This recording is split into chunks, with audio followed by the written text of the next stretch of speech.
Buongiorno ragazzi e benvenuti all'ennesima video lezione sulla Riforma Protestante. Vi sta piacendo, vi sta appassionando questo argomento oppure lo considerate un po' noioso? Nella lezione scorsa abbiamo concluso la riforma luterana in Germania arrivando fino al 1555, la Costituzione di Augusta.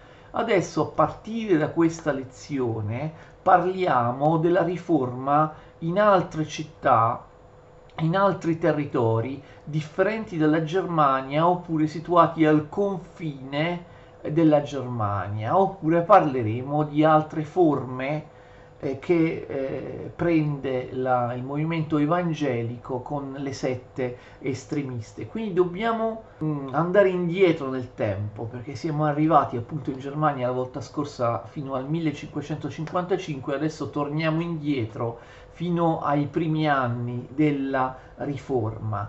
In questa video lezione prendiamo in considerazione la riforma in Svizzera e in Renania. In questi posti, le città svizzere o le città della Renania, la Valle del Reno che confina con la Francia, la riforma prende un aspetto peculiare, diverso dalla Germania luterana, tant'è vero che il protestantesimo in Svizzera andrà pian piano verso un modello che sarà chiamato calvinista, e questo anche nelle città, nei posti che non avranno niente a che fare personalmente con Calvino, o per degli sviluppi che avverranno anche dopo la morte di Calvino. Il calvinismo in generale, al di là della figura storica di Calvino, è un'altra varietà di protestantesimo differente da quella luterana, soprattutto, come vedremo, dal punto di vista delle idee politiche.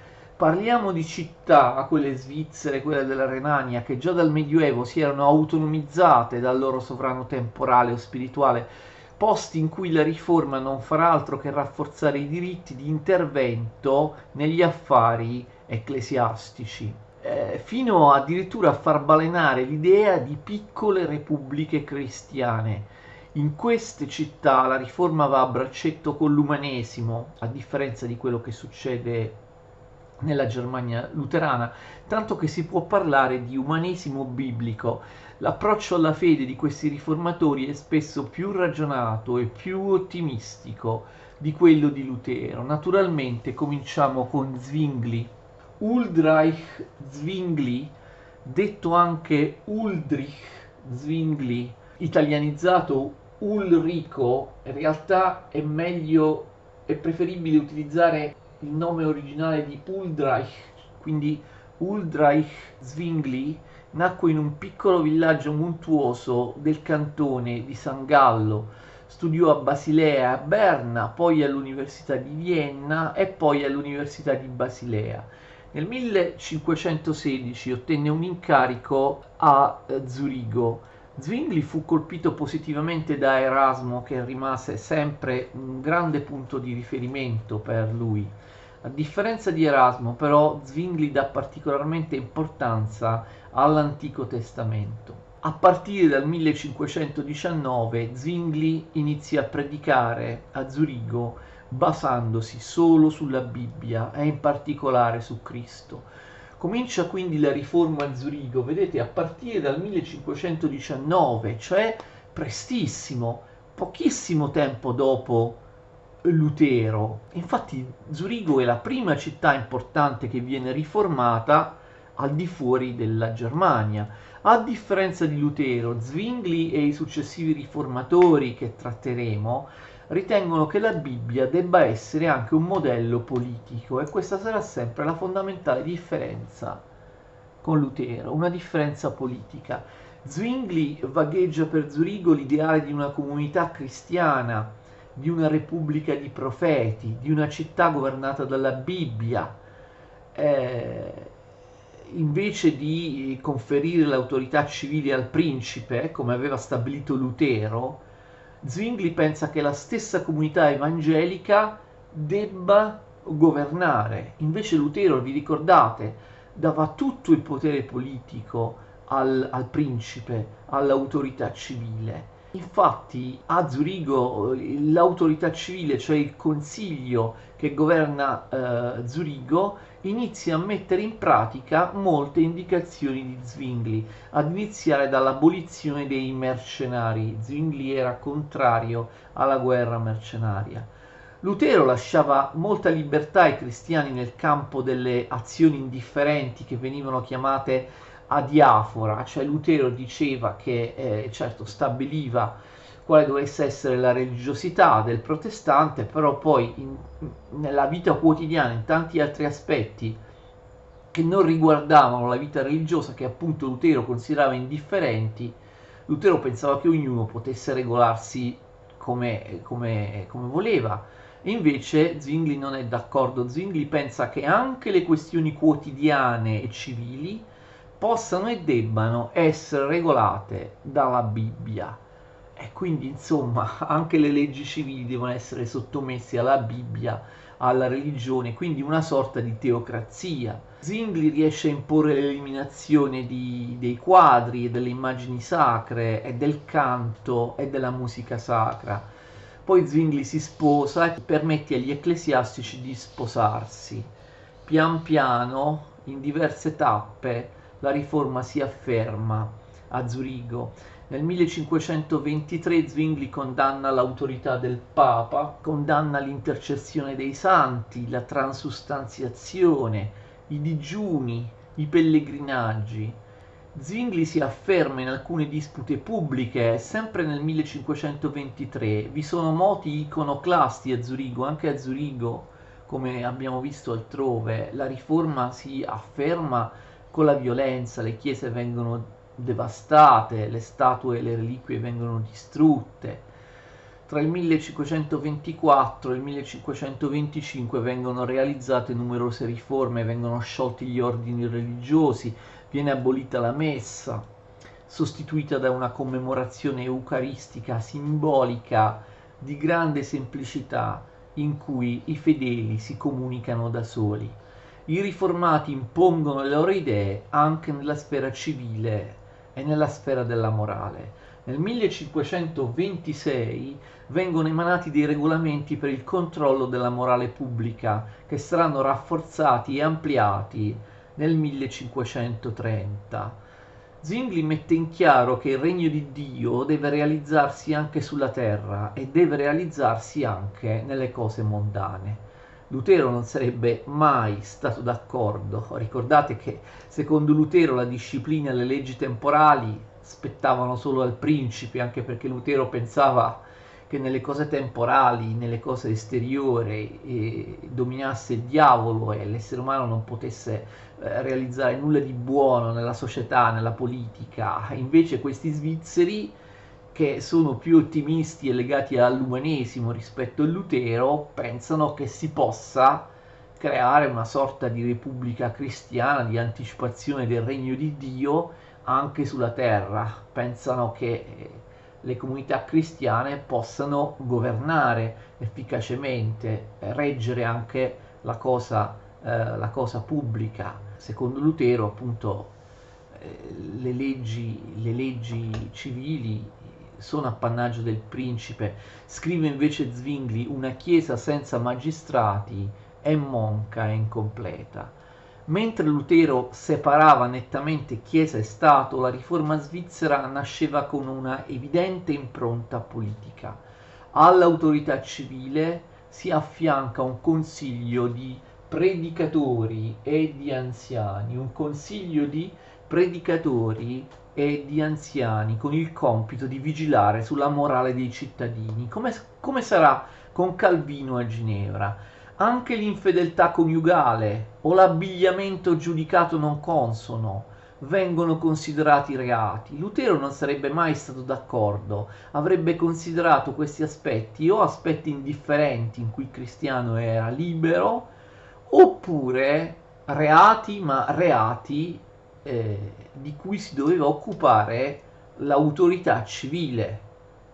Invece Zwingli, come sarà con Calvino a Ginevra, dice che queste cose devono essere regolate e controllate, sì, da un'autorità civile che però di fatto è espressione della comunità religiosa, da un'autorità civile che in realtà è del tutto collaterale e consonante con la comunità religiosa. In base ai principi dell'umanesimo, la riforma a Zurigo viene vista come un fattore educativo e di rinascita morale, quindi Zwingli dà importanza alla vita collettiva, mentre secondo Lutero ciò che contava era l'interiorità del singolo. Tra i riformatori di Zurigo, come tra quelli di Strasburgo o di Ginevra, era assente l'immagine luterana di totale corruzione dell'uomo. I riformatori svizzeri, come ho detto, sono più ottimisti. Il pensiero che Dio stesse dalla parte dei veri cristiani infondeva sicurezza e energia e spingeva i riformati a pensare di poter fare del bene anche nella sfera sociale e politica. Lutero mai e poi mai avrebbe pensato che gli esseri umani potessero fare del bene anche nella sfera sociale e politica. Lutero al contrario riteneva che l'esteriorità, anche nella società, nella politica, che l'esteriorità fosse solo male, solo territorio del demonio. Lutero lasciava il governo all'autorità politica, mentre i riformatori svizzeri pensavano che anche le autorità civili fossero uno strumento della Chiesa militante. Lutero lasciava la politica al sovrano assoluto, mentre i protestanti svizzeri volevano fare essi stessi politica. Spero di riuscire a spiegare le differenze, che appunto non sono tanto differenze teologiche, tranne quella sull'Eucaristia, di cui abbiamo già parlato nelle lezioni precedenti. Sono soprattutto differenze politiche, le differenze tra Lutero e il luteranesimo in Germania e questi riformatori svizzeri a partire da Zwingli a Zurigo, però vedremo, non sarà l'unico. In realtà Zwingli viene spinto ad appoggiarsi all'autorità secolare anche dalla necessità di combattere gli anabattisti, che erano numerosi a Ginevra. Li tratteremo in una lezione, gli anabattisti, in una lezione apposita. In alcuni casi essi, gli anabattisti, erano stati seguaci di Zwingli. Dal loro punto di vista, gli anabattisti erano stati incoraggiati dalle sue dottrine. Infatti, all'inizio Zwingli, proprio come gli anabattisti, era stato spinto a negare il valore del battesimo ai neonati. Zwingli approva le dure sanzioni delle città svizzere contro gli anabattisti. Una delle più importanti opere di Zwingli è De vera et falsa religione del 1525. Zwingli si impegna molto e scrive molto anche sulla questione eucaristica, con cui avrà uno scontro con Lutero, di cui in realtà abbiamo già parlato nelle scorse lezioni. Fedele alla sua teologia spiritualistica, Zwingli pensa che i sacramenti, compresa l'Eucaristia, siano solo un segno, un simbolo di un'armonia già esistente tra il Signore e gli eletti. Quindi anche il pane e il vino dell'Eucaristia, le specie sacre dell'Eucaristia, per lui sono un simbolo, non sono realmente il corpo e il sangue di Cristo. Zwingli negava che la salvezza potesse trasmettersi attraverso oggetti materiali, invece Lutero diceva la salvezza arriva dall'incarnato e Gesù Cristo è l'incarnato, è fatto di carne e sangue, e quindi il pane e il vino sono realmente il corpo e il sangue di Cristo. Zwingli non è d'accordo. Lutero e Zwingli, ma abbiamo già parlato di questa questione, la stiamo ripetendo nelle scorse video lezioni. Lutero e Zwingli si confrontarono sul problema eucaristico a Marburgo nel 1529, ma non trovarono alcun accordo, anzi litigarono. Zwingli desiderava che Zurigo riuscisse a imporsi sui cantoni svizzeri rimasti cattolici e sull'Austria, mettendosi a capo di una grande confederazione evangelica. Zwingli vuole fare politica, quindi vuole fare anche la guerra.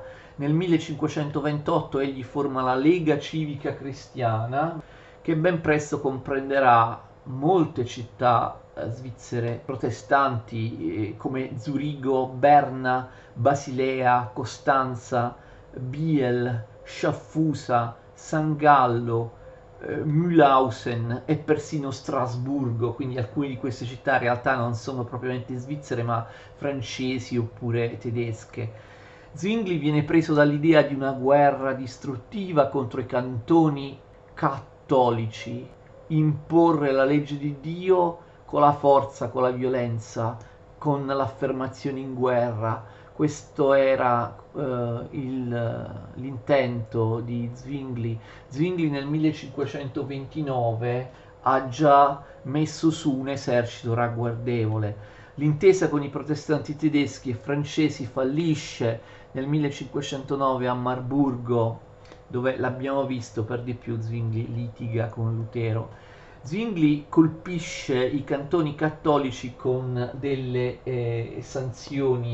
con delle sanzioni economiche e per tutta risposta i cantoni cattolici muovono guerra. La coalizione protestante viene duramente sconfitta nella battaglia di Kappel nel 1531, dove Zwingli stesso muore sul campo.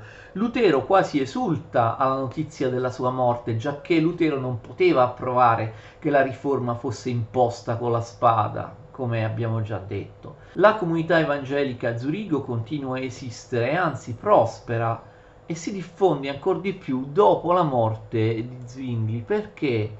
Perché il posto di Zwingli viene preso dal suo giovane e molto più tollerante e pacifico discepolo Heinrich Bullinger.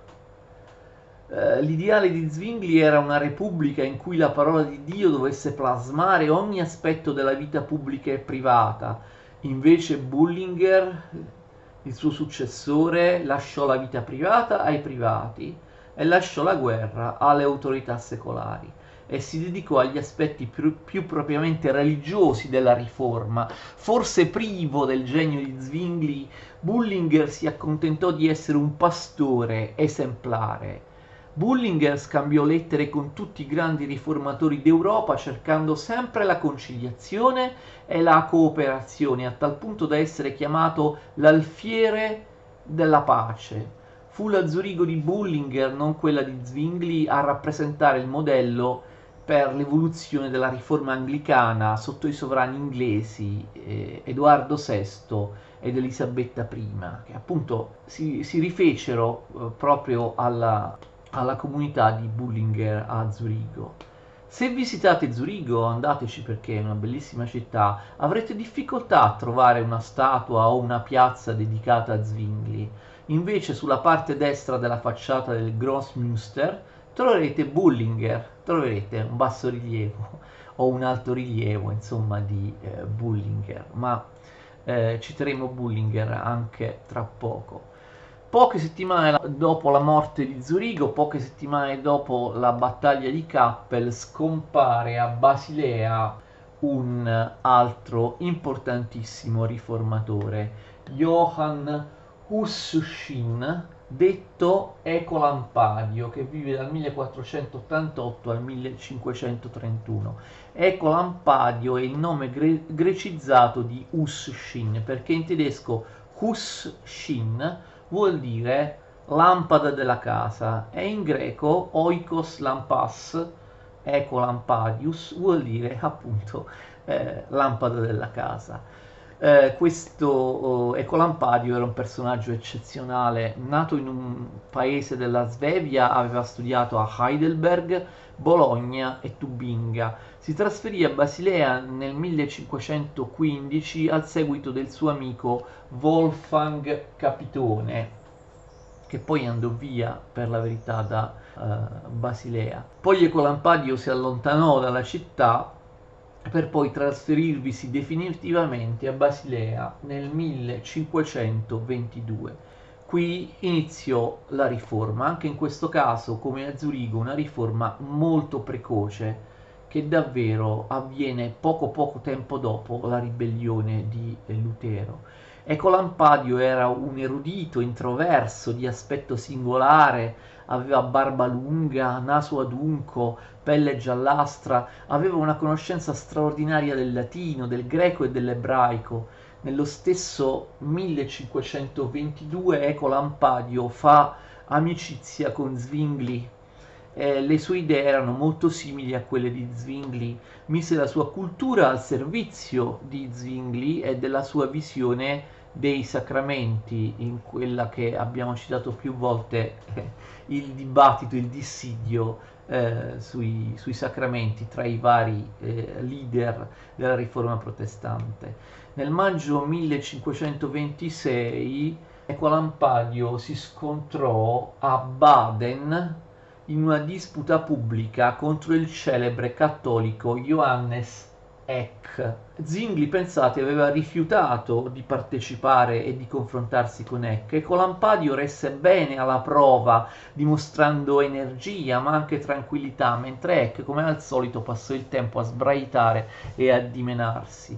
Un'altra disputa ebbe luogo a Berna nel 1528, ma questa volta Ecolampadio fu affiancato da Zwingli, Capitone e Butzer, che vedremo dopo, Butzer, quindi 4 riformatori di grandissimo livello. A Berna nel 1528 fu un trionfo per i protestanti e anche Berna in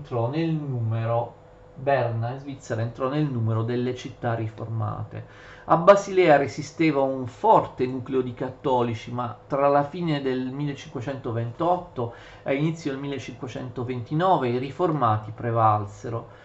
Si registrarono scontri armati tra le due fazioni e furia iconoclasta dei protestanti. La messa fu abolita a Basilea e le immagini sacre furono rimosse. Lo stesso Erasmo da Rotterdam dovette abbandonare Basilea perché viveva là. Il 1° aprile del 1529, attenzione, la grande ordinanza a Basilea impose il protestantesimo e in realtà Ecolampadio si trovò ad avere un enorme potere a Basilea e istituì un sistema di stampo zurighese. Ecolampadio fu molto rattristato dalla morte del suo amico Zwingli e, come abbiamo già detto, morì poco tempo dopo la sua morte, poco tempo dopo la battaglia di Kappel. Gli successe col titolo di primo predicatore di Basilea Oswald Miconius, che però non aveva titoli accademici. Nel 1534 arrivò a Basilea Carlo Stadio, che ovviamente riuscì a litigare con tutti. Gli scontri terminarono solo con la morte dello stesso Carlo Stadio, avvenuta per peste nel 1541. Carlo Stadio lasciò dietro di sé molti seguaci estremisti che lo avevano seguito nei suoi vagabondaggi, perché in realtà Carlo Stadio passava continuamente da un posto all'altro. Nel 1536 Zurigo e Basilea concordano la seconda confessione di Basilea, che in realtà è la prima confessione elvetica. Attenzione, 1536, prima confessione elvetica sottoscritta in comune tra Zurigo e Basilea. Quindi vedete, iniziano i tentativi di accordo e di unificazione tra le varie città riformate svizzere. Nel 1549 abbiamo il Consensus Tigurinus, un accordo tra Bullinger a Zurigo e Calvino. Questo consenso aprì la strada, Calvino stava a Ginevra, aprì la strada della riconciliazione di tutte le chiese riformate svizzere. Quindi le città svizzere cercano di unificarsi dandosi anche un documento comune. Nel 1566 infatti arriva, è importantissima, la seconda confessione elvetica, scritta da Bullinger, adottata dalla maggior parte dei protestanti svizzeri. Come abbiamo visto, Bullinger ebbe il merito di essere un grande pacificatore e di rendere possibile la transizione della cristianità riformata dalle posizioni di Zwingli a quelle di Calvino. Parliamo adesso infine di Strasburgo. Strasburgo era in Germania, ma era una libera città imperiale, ovviamente in Renania, ma occupa un posto appunto rilevante nella storia della Riforma. Il pioniere della Riforma a Strasburgo è Matthäus Zell, il quale inizia a predicare sin dal 1521. Nel 1523 arriva a Strasburgo Capitone. Capitone nasce nel 1478, morirà nel 1451. Capitone che, vi ricordate, avevamo già trovato a Basilea. Capitone era laureato, pensate, in legge, medicina e teologia, aveva 3 lauree, conosceva molto bene l'ebraico e in passato aveva collaborato con Erasmo. Capitone si getta nella predicazione a Strasburgo, tuttavia con il passare del tempo il suo ruolo finì per ridimensionarsi. Capitone era preparatissimo, era coltissimo, ma non aveva grande carisma e capacità oratorie. Nello stesso 1523, oltre a Capitone, arriva a Strasburgo anche Butzer, arriva anche Martin Butzer, arriva a Strasburgo. Butzer, povero, disoccupato, sconosciuto, aveva imparato il latino molto alla buona, eppure dimostrò doti eccezionali e divenne presto un grande predicatore. Sempre nel 1523 arriva a Strasburgo un altro predicatore, Caspar Hedio, predicatore di Magonza, e poi arriva anche Lambert di Avignone. Questi 4, Capitone, Butzer, Hedio e Lambert, formano davvero una squadra straordinaria, 4 riformatori. Predicavano e insegnavano all'università su diversi argomenti, ognuno aveva il suo piatto forte, e pubblicavano commenti su testi dell'Antico Testamento. Per la verità gli scritti di Butzer sono stati giudicati illeggibili, erano molto farraginosi. Quindi nel 1524 ormai la riforma aveva trionfato anche a Strasburgo e vennero iniziate le importanti riforme dell'istruzione che in seguito sarebbero culminate nella creazione della celebre accademia guidata da Johannes Sturm. Nel 1529 fu abolita la messa, nel 1534 furono imposti i 16 articoli di fede preparati dai riformatori. È importante dire che Strasburgo divenne un asilo dove si rifugiavano i protestanti da ogni contrada. Strasburgo offriva soccorso a tutti. Strasburgo era l'emblema di una riforma protestante tollerante e inclusiva, a differenza di molte altre comunità protestanti.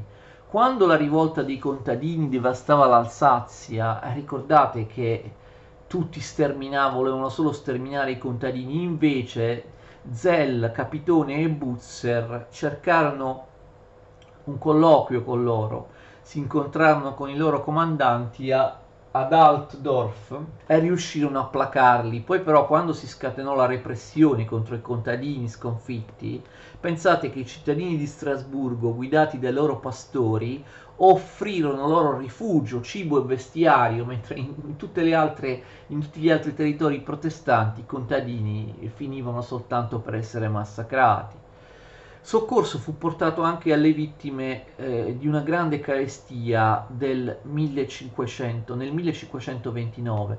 Butzer, pensate, aveva aggiunto la parola amore ai 3 cardini della Chiesa protestante: verbo, sacramenti e disciplina.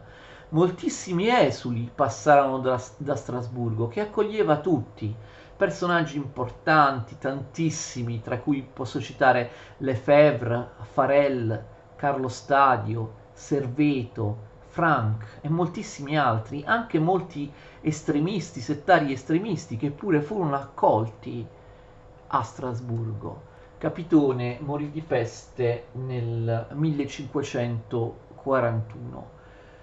Butzer basava la sua predicazione sulla lettura e sulla spiegazione della Bibbia. A differenza di altri riformatori, Butzer dà grande importanza alla cresima. Butzer e gli altri di Strasburgo erano molto tolleranti, scrissero che l'unità è indispensabile nelle questioni fondamentali, su altre si poteva ammettere un disaccordo tra cristiani, capite? Quindi ammettevano che ammettevano una certa libertà o diversità di posizioni tra cristiani. Butzer scrisse che compatire i deboli è più importante che seguire le formule dogmatiche. Nel 1530 Butzer e gli altri strasburghesi non firmarono la famosa Confessio Augustana di Melantone, bensì un altro documento, la Confessio Tetrapolitana, così chiamata perché adottata da 4 città, ovvero Strasburgo, Costanza, Memmingen e Lindau. Tuttavia Butzer cercò sempre l'intesa con i luterani tedeschi. Nel 1536 firmò con Melantone la Concordia di Wittenberg. Concordia di Wittenberg 1536, accordo tra Butzer e Melantone. Con gli svizzeri le trattative furono più laboriose.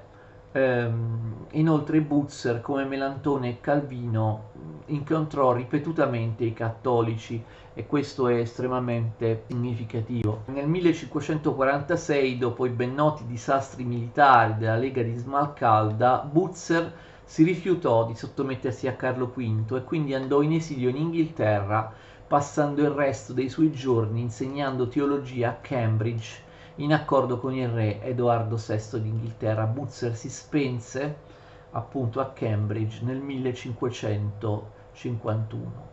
A Strasburgo, tuttavia, la riforma ebbe vita difficile perché Carlo V riuscì a schiacciarla.